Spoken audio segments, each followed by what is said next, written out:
थिएँ। प्रतिनिधि सभा सरकारको कठपुतली होइन सम्माननीय सभामुख महोदय।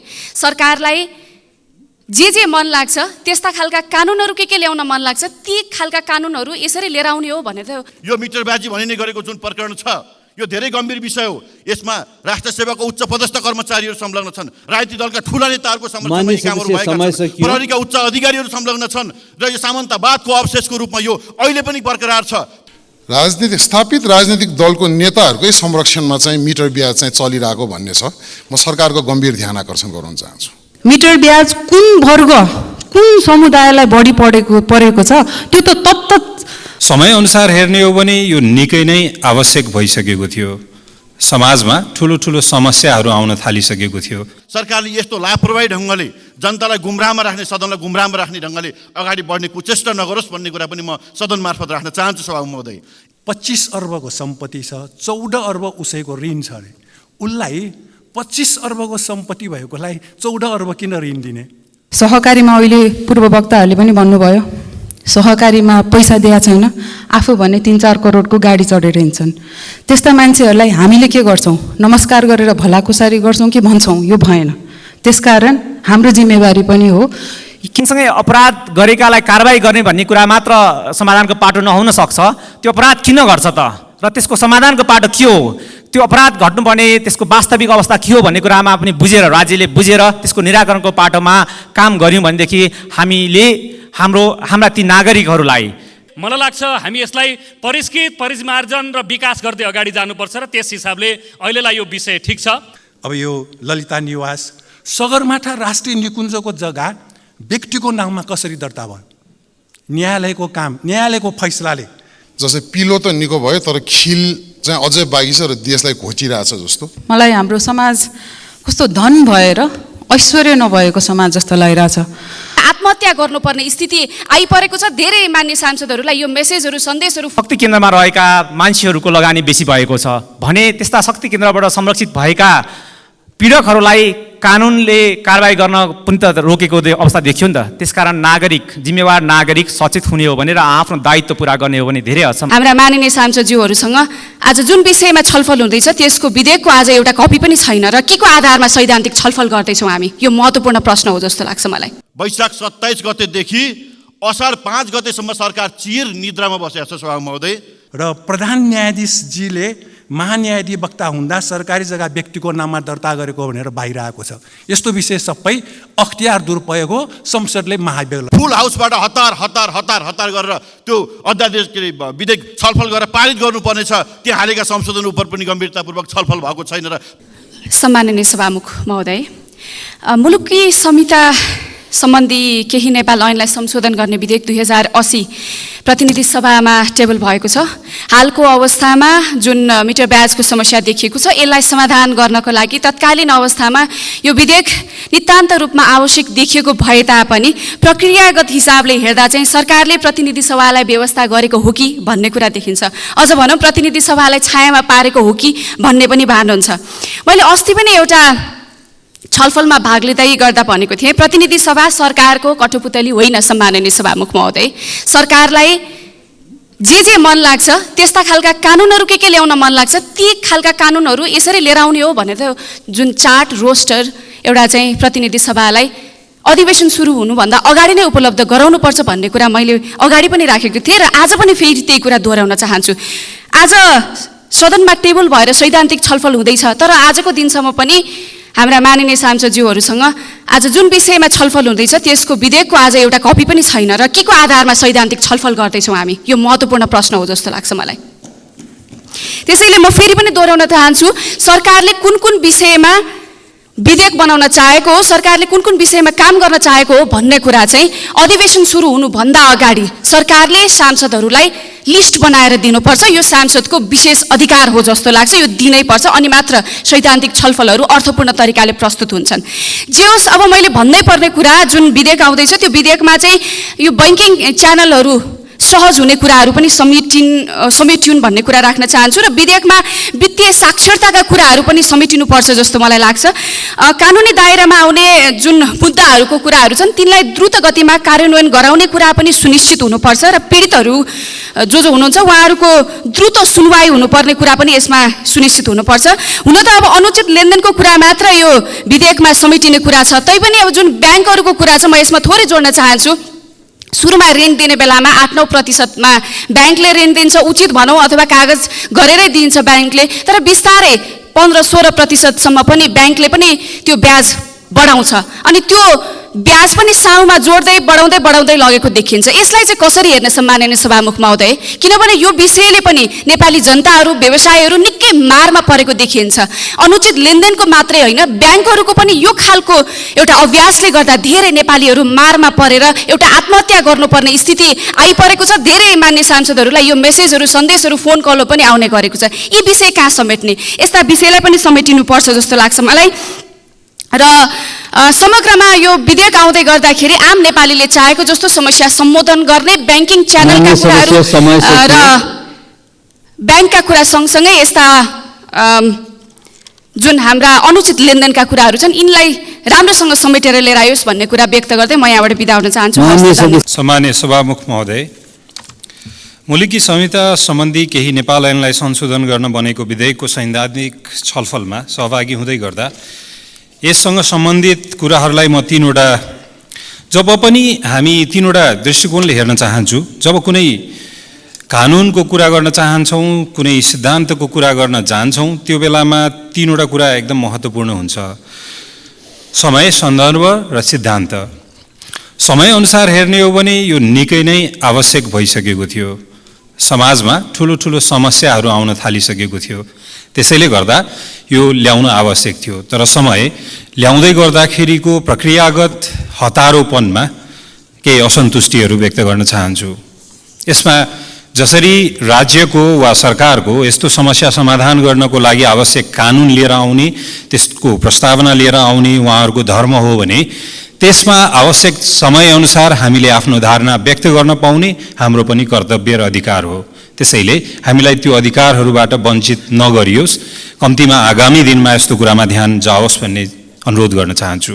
सन्दर्भ, यसले समाजमा केही जटिलताहरू उत्पन्न गरिरहेको बेलामा यो आवश्यक छ। लगभग 33 वर्ष अगाडि भारतमा यस्तो समस्या आउँदै गर्दा जुन बेला 71% इन्फर्मल लेन्डिङको कल्चर इन्डियामा थियो, त्यो बेलामा ब्याङ्किङ प्रोसेसलाई डिसेन्ट्रलाइज र त्यसलाई सरलीकरण गरियो। नेपालको ब्याङ्किङ प्रोसेसहरू प्रोसेस ओरिएन्टेड पाइन्छ, रिजल्ट ओरिएन्टेड भन्दा पनि। त्यो प्रक्रियागत रूपमा यति जटिलताहरू सृजना गरिएको छ कि मान्छे त्यहाँ जान हिचकिचाउँछ। लोन पाइन्छ भन्ने भन्दा पनि कति समय लाग्छ भन्ने जटिलताले त्यसलाई निरुत्साहित गरिएको पाइन्छ। त्यसैले त्यसमा पनि ध्यान जाओस्। र यो इन्फर्मल लेन्डिङले गर्दाखेरि फर्मल इकोनोमीलाई इफेक्ट गरेको पाइन्छ। नेपालमा पनि विभिन्न ठाउँमा हेर्दै गर्दाखेरि इन्फर्मल इज नर्मल भनेर त्यो इकोनोमीमा त्यसको डाइरेक्ट इम्प्याक्ट देखिएको छ। यस्तो अमेरिकामा पनि यस्तो समस्या आउँदै गर्दाखेरि फर्मल लेन्डिङ र इन्फर्मल लेन्डिङलाई च्यानलाइज गर्ने र त्यसलाई नियामक गर्ने निकायलाई नै फरक छुट्याइएको थियो। फरक निकायले त्यसको नियमन गर्ने व्यवस्था गरिएको थियो। त्यसरी गर्दाखेरि हामीले बिग कमर्सियल लेन्डिङलाई र स्मल इन्फर्मल लेन्डिङको पनि दुईटैको एउटै नियामक निकाय र एउटै नीति हुँदै गर्दा पनि यो जटिलताहरू आउँदै गर्छ। त्यसैले यसलाई अहिलेको लागि यो समस्या समाधान गर्नको लागि यो विधेयकले केही हदसम्म काम गर्ला, तर दीर्घकालसम्म यसरी नै हामी टालटुले प्रवृत्तिले काम गर्न सक्दैनौँ। त्यसैले यसको नियामक निकायमै ध्यान दिने र फरक नीति लिएर आउने हो कि भन्ने अनुरोध गर्न चाहन्छु। त्यसमा सम्बन्धित साझेदारहरूको ध्यान आकर्षण गराउन चाहन्छु। धन्यवाद। मलाई हाम्रो समाज कस्तो धन भएर ऐश्वर्य नभएको समाज जस्तो लागिरहेछ। जब कसैले ऋण दिन्छ, त्यो इन्ट्रेस्ट रेट, त्यसको ब्याज भनेको त्यो मान्छेले गर्ने काम त्यसको रिस्कमा आधारित भएर फर्मल इकोनोमीमा हुन्छ। तर मिटर ब्याज दिने, जसमा ट्याक्सीको मिटर जस्तो मिटर चढ्ने पैसा त रहेछन्, तर ऐश्वर्य चाहिँ नरहेछन् मिटर ब्याज दिने मान्छेहरूमा। त्यो म के भन्छु भन्दा, नेताको दर्जा पाएका हामीले भाषणबाट हुन्छ, केसबाट हुन्छ? हामीले समाजको चरित्र पनि परिवर्तन गर्नुपर्ने जिम्मेवारी हाम्रै हो। सहकारीमा अहिले पूर्व वक्ताहरूले पनि भन्नुभयो, सहकारीमा पैसा दिएको छैन, आफू भने 3-4 करोडको गाडी चढेर हिँड्छन्। त्यस्ता मान्छेहरूलाई हामीले के गर्छौँ? नमस्कार गरेर भलाकुसारी गर्छौँ कि भन्छौँ? यो भएन। त्यसकारण हाम्रो जिम्मेवारी पनि हो, किनभने यो सामाजिक स्तरमै परिवर्तन गर्नुपर्ने मनोवृत्ति हो कि पैसा मात्रै सबै होइन। त्यो पैसा कसरी आर्जित भयो, त्यो पैसा कसरी लगानी भयो, त्यसमा पनि कुनै समाजमा पाउने सम्मान पैसामा मात्र निर्धारित हुनु हुँदैन। मिटर ब्याजको यो जुन विधेयक आछ त्यसमा मैले देखेको सैद्धान्तिक रूपमा गृह मन्त्रालयले गर्नुपर्ने र यसमा हामीले राख्नुपर्ने संशोधनहरू चाहिँ यसमा समय अवधि तोकेको छैन। कति वर्ष पछाडि जाने, 20 वर्ष पछाडि जाने कि 50 वर्ष पछाडि जाने, कति वर्ष पछाडि जाने, त्यसको लागि डेटा अलिक पुगेको छैन। त्यसमा हामीले हेर्नुपर्छ। हैरानी भनेर शब्द लेखेको छ, कसको तजबिजीमा कुनै हैरानी हो होइन भनेर निष्कर्षमा आउने त्यो पनि छैन। त्यसपछि एकदम महत्त्वपूर्ण, अहिलेसम्म, किनभने यो आजको यो सरकारको मात्र प्रब्लम होइन, यो पहिला सरकारदेखि नै आएको, कसको राजनीतिक संरक्षणमा अहिलेसम्म मिटर ब्याजीहरूले न्याय पाएका छैनन्। किन उहाँहरू काठमाडौँसम्म आउनु पर्यो? यो मैले पटक पटक उठाएको छु। यो विधेयकमा यो कतै लेखेको छैन। र जबसम्म एक्सेस टु फाइनेन्स हुँदैन, जबसम्म मान्छेले आफ्नो सानोतिनो काम गर्नको लागि ऋण प्रवास एक्सेस हुँदैन, हामीले सल्टाउँदैनौँ। त्यसकारण यो विधेयकमा थप्नुपर्ने कुरा अर्थ मन्त्रालयलाई जोडेर यो एउटा पनि हो। र अन्त्यमा जति पनि आयोगहरू छन्, मिटर ब्याज कुन वर्ग, कुन समुदायलाई बढी परेको छ, त्यो त तत्त दलित आयोग छ, महिला आयोग छ, मधेसी आयोग छ, उहाँहरूले पनि उठाउनु पर्यो र उहाँहरूको टिओआरमा पनि यो थपिदिनु पर्यो कि पछि यस्तो भयावह सिचुएसन चाहिँ नहोस् जहाँ समाजमा धन छ, ऐश्वर्य पटक्कै नहोस्। धन्यवाद। सामान्य सभामुख महोदय, मुलुकी देवानी संहिता 2074मा संशोधनको लागि आएको विधेयकमा आफ्नो धारणाहरू राख्दैछु। यो विधेयकमा जे संशोधनको लागि आएको छ त्यो चाहिँ मलाई कस्तो लाग्छ भन्दा, सामन्तवाद त सक्यो तर सामन्तवादको अवशेष चाहिँ अझै बाँकी छ जस्तो क्या। जस्तै पिलो त निको भयो तर खिल चाहिँ अझै बाँकी छ र देशलाई घोचिरहेछ जस्तो। मिटर ब्याजी होस् कि सहकारीको मान्छे त्यो फरार हुनेदेखि लिएर यो कुराहरू अझै छ र यसलाई अहिले हामीले छलफलमा ल्याउँदाखेरि चाहिँ हतारमा ल्याएर फुर्सदमा पस्ताउने खालले हामीले यस्ता विधेयक ल्याउनुहुन्न। किन भन्दाखेरि अघि पनि पूर्ववक्ता मान्यजीहरूले समाजको चरित्रको बारेमा पनि कुरा गर्नुभएको छ। यसमा केही आपत्तिजनक कुराहरू सैद्धान्तिक छलफलमा राख्न चाहन्छु। स्थापित राजनीतिक दलको नेताहरूकै संरक्षणमा चाहिँ मिटर ब्याज चाहिँ चलिरहेको भन्ने छ। म सरकारको गम्भीर ध्यान आकर्षण गराउन चाहन्छु। प्रहरीका उच्च पदस्थहरू नै यसमा संलग्न छ भन्ने कुराहरू पनि हामी बजारमा सुन्छौँ। यसको लागि के पनि गर्न सकिन्छ जस्तो लाग्छ भन्दा वित्तीय शिक्षामा हामीले सुधार गर्नुपर्छ जस्तो लाग्छ, वित्तीय साक्षरता बढाउनु पर्छ जस्तो लाग्छ। वित्तीय पहुँचको जनचेतना पनि आवश्यक छ। माइक्रो फाइनेन्स छ, अहिले फाइनेन्स छ, सहकारी छ, तर बिचरा ती मेहनत गर्ने किसान उद्यमीहरूले त्यसमा पहुँचै पुगिरहेको छैन भने त्यो शिक्षामा पनि हामीले ध्यान दिनुपर्छ। किन भन्दा कारबाही मात्र समाजलाई सुधार्ने सूचाङ्क होइन, यसमा हामीले जनचेतनाका कुराहरूलाई पनि राम्रोसँग ल्याउनुपर्छ। उत्पादनमा आधारित सहज कर्जा प्रवर्धन गर्न पनि हामीले नीति ल्याउन सक्नुपर्छ। त्यो भने कृषकहरू, उखु किसानका पीडाहरू हेर्नुहोस्, कृषकहरूले आत्महत्या गरेको हेर्नुहोस् होइन। सो कृषकले कसरी सरल तरिकाले लिने, उसँग अप्सनै हुँदैन। उसले त्यहाँ ऋण बिउ बिजनको लागि मलको लागि ऋण लिन जाँदाखेरि तपाईँको 100 महाजनका गएर 40%, 50%सम्म पनि चर्को ब्याज तिर्नु परेको छ। उद्यमीहरू पनि कस्तो भएको छ भनेर भन्दाखेरि युवा अवस्था हुँदाखेरि मैले त्यो वित्तीय पहुँच र साक्षरता नभएर केही काम गर्दाखेरि मैले ऋण कहाँ लिने थाहा थिएन। घरमा गएर कोल्याट्रल राख्नु पऱ्यो भने घरको परिवारले यसले घर डुबाउन लाग्यो भन्ने खालको थियो, तर केही काम गर्ने हुटुटी त थियो नि त, भने त्यो जोड्न सकेका छैन। अर्को कुरा यसले एकदम ठुलो चुनौती ल्याएको, जुन मैले अर्थमन्त्रीजीलाई पहिला पनि निवेदन गरिसकेका थिएँ, आर्थिक कारोबारहरू अनौपचारिक वित्तीय प्रणालीबाट बाहिर हुनु भनेको चाहिँ देशको लागि ठुलो घाटा हो भन्छु क्या। राजस्व सङ्कलन पनि त्यसले घट्छ। यही वर्ष पनि राजस्व सङ्कलन किन घट्यो भन्दाखेरि हाम्रो खर्बौँ रुपियाँ चाहिँ यही मिटर ब्याजीदेखि लिएर यो कुराहरूले गर्दाखेरि चाहिँ हामी औपचारिक प्रणालीबाट बाहिर छ। म विनम्रतापूर्वक निवेदन गर्छु, यो एकदम मान्छेहरूलाई समस्या भएको विषय हो। अन्त्यमा म के पनि भन्न चाहन्छु भन्दा यसलाई हामीले तटस्थ भएर हेरेर कानुनले जुन त्यो 10% तोकेको छ त्यसमा आधारित भएर यसलाई हामीले समाधान गर्न सक्नुपर्छ। नेपालको जय होस्। सम्माननीय सभामुख महोदय, मिटर ब्याजबाट पीडित बनेका नागरिकलाई सम्बोधन गर्नको लागि मुलुकी देवानी संहिता 2074 संशोधन गर्न बनेको विधेयक 2080 को सैद्धान्तिक छलफलमा समय उपलब्ध गराउनु भएकोमा विशेष धन्यवाद। कानुन अध्यादेशबाट मिटर ब्याजीहरूलाई न्याय दिनको लागि कानुन ल्याइयो, अध्यादेश ल्याइयो, तर त्यसलाई सदनमा समितिहरू पनि बनिसकेको अवस्थामा सरकार पक्षबाट यति धेरै ढिला गरिनु यो आफैमा निकै विरोधाभासपूर्ण कुरा हो र यसलाई किन ढिला गरियो भन्ने कुरा चाहिँ सरकारको जवाफदेहिता हुनुपर्छ भन्ने कुरामा यहाँ दुईमत छैन जस्तो लाग्छ सबैको। विशेष गरी कानुन बन्नु आफैमा त्यसको महत्त्व छँदै नै छ, तर कानुन पहिला बनेका थिएनन् होला त? हामीसँग मौजुदा कानुनले यी अपराधहरूलाई सम्बोधन गर्दैन थियो होला त? तिनीहरूको त्यो कानुनलाई कार्यान्वयन गर्ने पाटो कति फितलो भइदियो, अथवा त्यो कानुनको खिल्ली उडाउँदै स्थापित राजनीतिक दलका नेता, शक्ति केन्द्रमा रहेका नेपाल सरकारका विशिष्ट कर्मचारीहरू जसले कानुनलाई परिपालना गराउनु पर्ने हो, उनीहरूले यसलाई कुन हदसम्म परिपालना गराए, अथवा उनीहरूको नैतिक दायित्व के भइदियो? मिटर ब्याजीले पीडकले यो लगानी गर्दै गर्दाखेरि त्यसमा आउने पैसा, जुनमा लगानी गरिने पैसा छ, यसको स्रोत कहाँ हो त?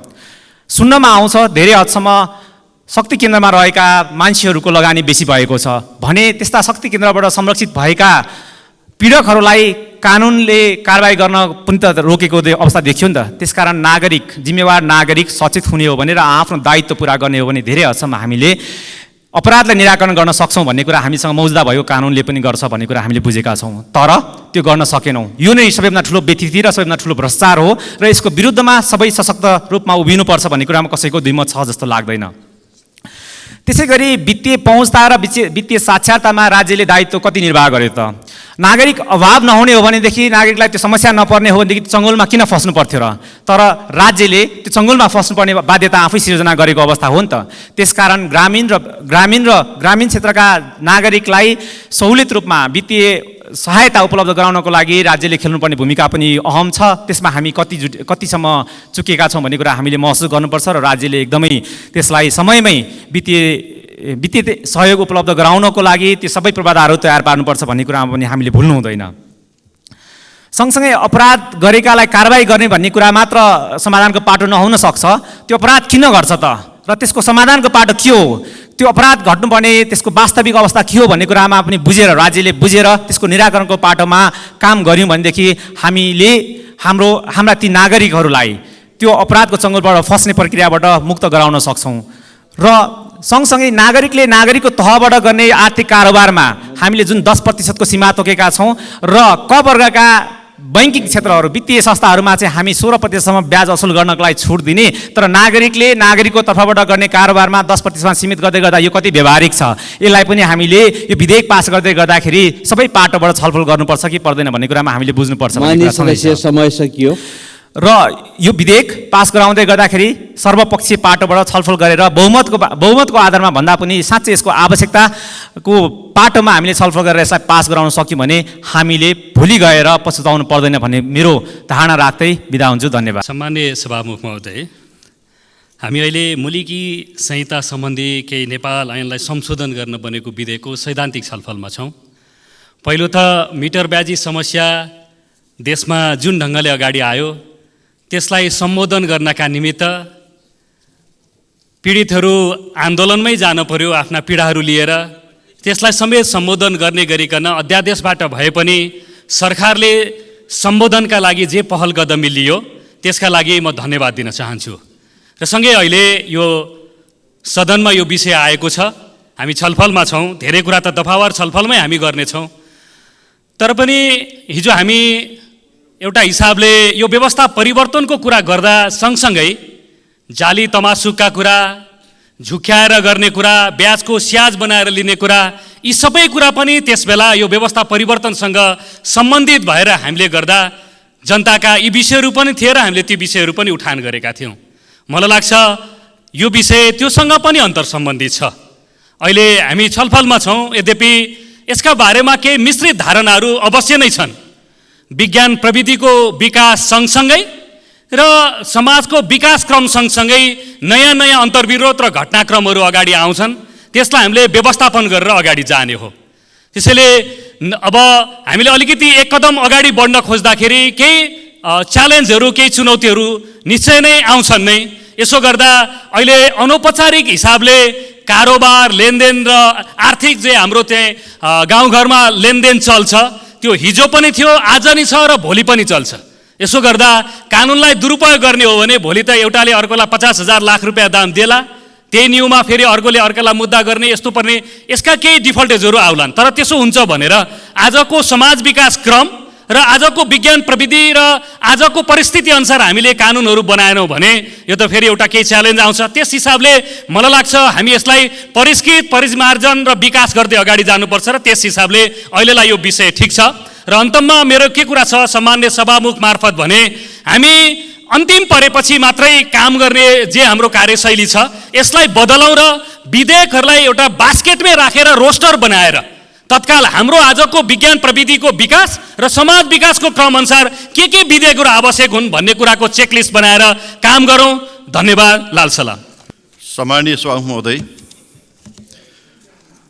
सरकारको चरम लापरवाही गैर जिम्मेवारीका कारणले गर्दाखेरि आजै सदनको बैठक प्रारम्भ भएकै सुरुमै 5 मिनटलाई भनेर स्थगित गर्नुपर्ने स्थिति आयो। योभन्दा अत्यन्तै लज्जाजनक स्थिति के हुन सक्छ सभामुख महोदय? हामी ताजा जनादेश प्राप्त गरिसके पछाडि आजसम्म एउटा पनि ऐन निर्माण गर्न सकिरहेका छैनौँ। हामी ताजा जनादेश प्राप्त गरेको 7 महिना बितिसकेका छ। यसै पनि नेपाली जनताले हामीमाथि प्रश्न उठाइरहेको अवस्था छ। त्यसमा अहिले एउटा मुलुकी संहिता सम्बन्धी केही नेपाल ऐनलाई संशोधन गर्न बनेको विधेयक 2080 पेश हुँदैछ। आज हामी सैद्धान्तिक छलफलमा छौँ, तर दुर्भाग्यको कुरा के छ भने आज हामी पहिलो ऐन निर्माण गर्ने प्रक्रियामा पनि यति धेरै हामी हतार गरेर सिङ्गो संसदलाई गुमराहमा राख्ने हिसाबले संसदलाई सारा विधेयक अध्ययन गर्नै नदिने गरी जुन प्रकारले पेश गरिँदैछ र छलफल गराइँदैछ यो आफैमा गम्भीर विषय छ। सरकारले यस्तो लापरवाही ढङ्गले जनतालाई गुमराहमा राख्ने, सदनलाई गुमराहमा राख्ने ढङ्गले अगाडि बढ्ने कुचेष्टा नगरोस् भन्ने कुरा पनि म सदन मार्फत राख्न चाहन्छु सभामुख महोदय। यस सन्दर्भमा थोरै कुरा मात्रै भनौँ। हामी वैशाख 24 गते पहिलो बैठक भयो यो सदनको। त्यही बैठकमा पहिलो दिनमै अध्यादेश प्रस्तुत भएको छ। वैशाखको 27 गते यो संसदले अध्यादेश स्वीकार गरेको छ। वैशाख 27 गतेदेखि असार 5 गतेसम्म सरकार चिर निद्रामा बसेको छ सभामुख महोदय। बल्ल 5 गते जुरुक्क सरकार उठेर राष्ट्रिय सभामा गएर अध्यादेश प्रतिस्थापन गर्न बनेको यो विधेयक लगेर राष्ट्रिय सभामा दर्ता गर्छ 5 गते, असारको 5 गते। त्यसलाई परिपक्व हुन, म्याच्युरिटी गेन गर्नका लागि अर्को 5 दिन चाहिन्छ। त्यसो गर्दाखेरि असारको 10 गते भयो र असार 11 गते अनि राष्ट्रिय सभामा छलफल हुन्छ। त्यहाँ पनि कुनै समितिमा लगेर छलफल गर्न पाइँदैन। फुल हाउसबाट हतार गरेर त्यो अध्यादेश विधेयक छलफल गरेर पारित गर्नुपर्नेछ। त्यहाँ हालेका संशोधन उप पनि गम्भीरतापूर्वक छलफल भएको छैन र पास गरेर पठाउने काम भएको छ सभामुख महोदय। यसले के देखाउँदैछ भने आज सरकारले मिटर ब्याजी जो भनिने गरेको छ ती पीडितहरूलाई न्याय दिन होइन, झुकाउनका लागि यो विधेयक सदनमा पेश गरे जस्तो गर्दैछ। त्यो समुदायप्रति, त्यो पीडितहरूप्रति न्याय दिने त्यसमा इमान्दारिता देखिएको छैन भन्ने कुरा यसले पुष्टि गर्छ सभामुख महोदय। र मैले भन्नुपर्ने कुरा के छ भने राष्ट्रिय सभाले फास्ट ट्र्याकबाट पास गर्यो। अहिले प्रतिनिधि सभामा आएको छ। प्रतिनिधि सभामा आजसम्म पनि सांसदको हातमा यो विधेयक छैन। हामीले वैचारिक सैद्धान्तिक छलफल गर्दैछौँ। सैद्धान्तिक छलफल गर्नका लागि त्यसलाई चाहिने डकुमेन्ट हाम्रो हातमा छैन, तर पनि बैठकमा बस्नुपर्ने अवस्था छ सभामुख महोदय। र सरकारलाई थाहा थिएन, यही सरकार 20 गतेको दिनमा यो अध्यादेश ल्याए पछाडि यो सदन चलेको 60 दिन पुरा हुन्छ र त्यो दिनभित्र पारित गरिसक्नुपर्छ भन्ने कुरा बुझ्दा 38 दिनसम्म चिर निद्रामा किन सरकार बस्यो? यसको जवाब सिङ्गो राष्ट्रलाई दिनुपर्छ कि पर्दैन? र अहिले म भन्न चाहन्छु सभामुख महोदय, यो मिटर ब्याजी भनिने गरेको जुन प्रकरण छ यो धेरै गम्भीर विषय हो। यसमा राष्ट्र सेवाको उच्च पदस्थ कर्मचारीहरू संलग्न छन्, राजनीतिक दलका ठुला नेताहरूको समर्थनमा कामहरू भएका छन्, प्रहरीका उच्च अधिकारीहरू संलग्न छन् र यो सामन्तवादको अवशेषको रूपमा यो अहिले पनि बरकरार छ। त्यसकारणले गर्दा यसका विरुद्धमा राम्रो नीति बन्नुपर्छ, ऐन बन्नुपर्छ र यस्ता पीडितहरूलाई न्याय दिन र पीडाहरूलाई कारबाही गर्ने वातावरण बन्नुपर्छ भन्ने पक्षमा छौँ। धन्यवाद। यो मुल्की संहिता सम्बन्धी केही नेपाल ऐन संशोधन गर्ने विधेयकमा यसको व्यवहारिक पाटो पनि हेर्नुपर्छ। किनकि कुनै पनि ऐन कानुन बनाउँदाखेरि त्यो देशको परिस्थिति, त्यहाँको सामाजिक अवस्था, त्यहाँको राजनीतिक अवस्था सबैलाई ध्यान दिनुपर्छ। एकातिर यो विधेयकमा लेखा छ कि ब्याजमाथि ब्याज नलिने।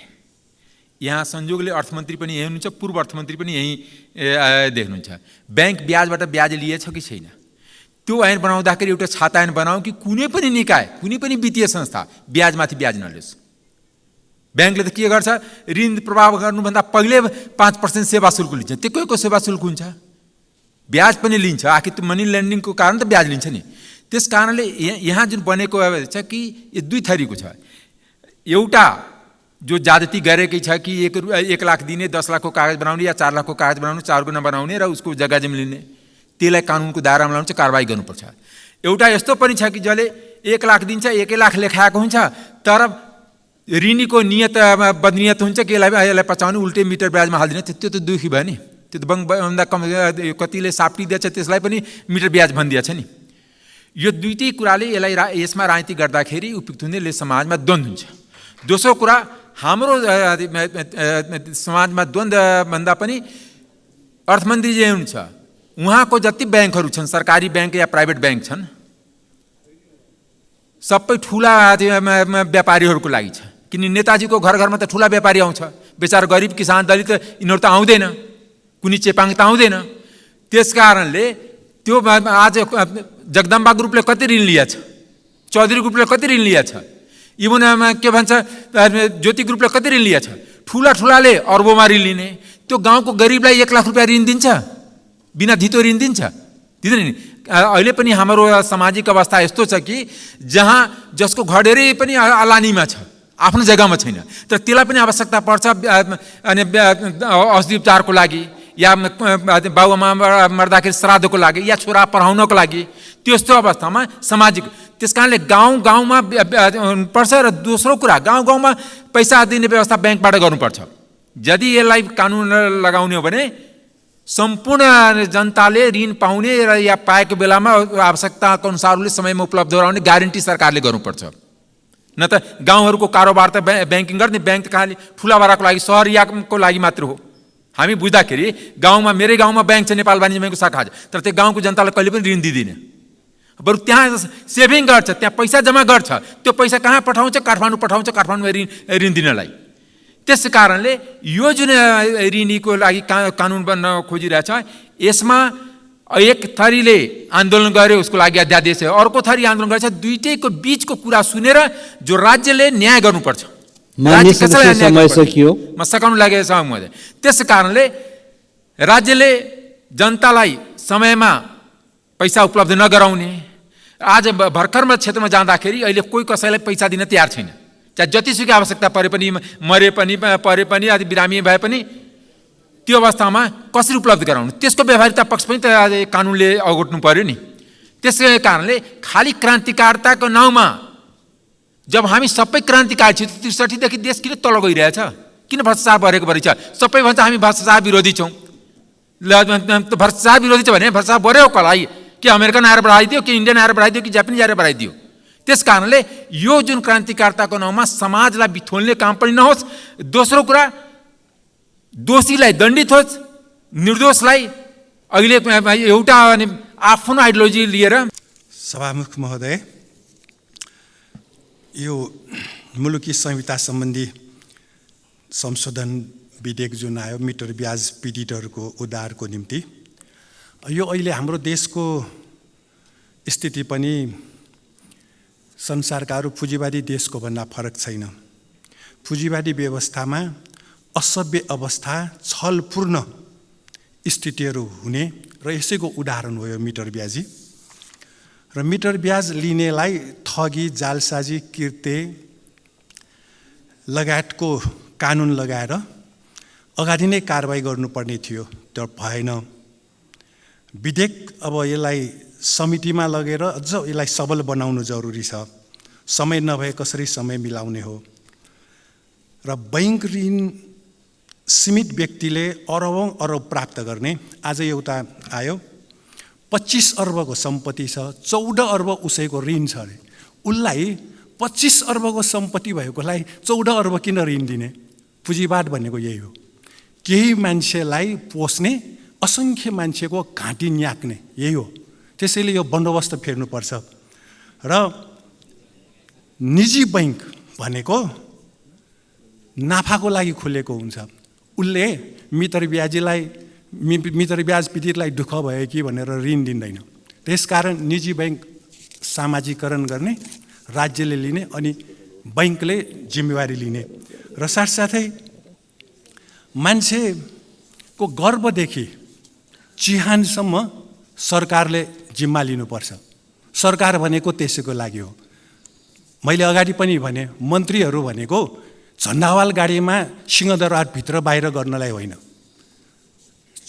गर्वदेखि चिहानसम्म मान्छेको जिम्मेवारी लिने भए मन्त्री हुनु, होइन भने घर बस्नु, काम गर्न नसक्नेहरू। गर्नेलाई छोडिदिनु पऱ्यो नि, गर्न सकिन्छ। मन्त्रीहरू सचेत हुनु पऱ्यो यसमा। र साथसाथै न्यायालय अहिले भद्रगोल छ। न्यायाधीशहरूले झगडियासँग फोन गरेको उदाहरण बाहिर आएको छ। झगडियासँग फोन गर्न मिल्छ न्यायाधीशले, र न्यायाधीश र वकिल सिन्डिकेटमा चलिरहेको बाहिर आएको छ। र अदालत स्वयंले सार्वजनिक सम्पत्ति व्यक्तिको नाउँमा दर्ता गरिदिने, छाया कम्प्लेक्स, अब यो ललिता निवास, सगरमाथा राष्ट्रिय निकुञ्जको जग्गा व्यक्तिको नाउँमा कसरी दर्ता भयो? न्यायालयको काम, न्यायालयको फैसलाले। त्यसकारण न्यायालयको फैसला, माननीय सदस्य समय सकियो। न्यायालयको फैसलालाई अनुगमन गर्नु पर्यो र यसमा कानुन मन्त्रीज्यू अगाडि बढ्नु पर्यो। र प्रधान न्यायाधीशजीले महान्यायाधिवक्ता हुँदा सरकारी जग्गा व्यक्तिको नाममा दर्ता गरेको भनेर बाहिर आएको छ। यस्तो विषय सबै अख्तियार दुरुपयोग हो, संसदले महाभियोग लगाउनु पर्छ।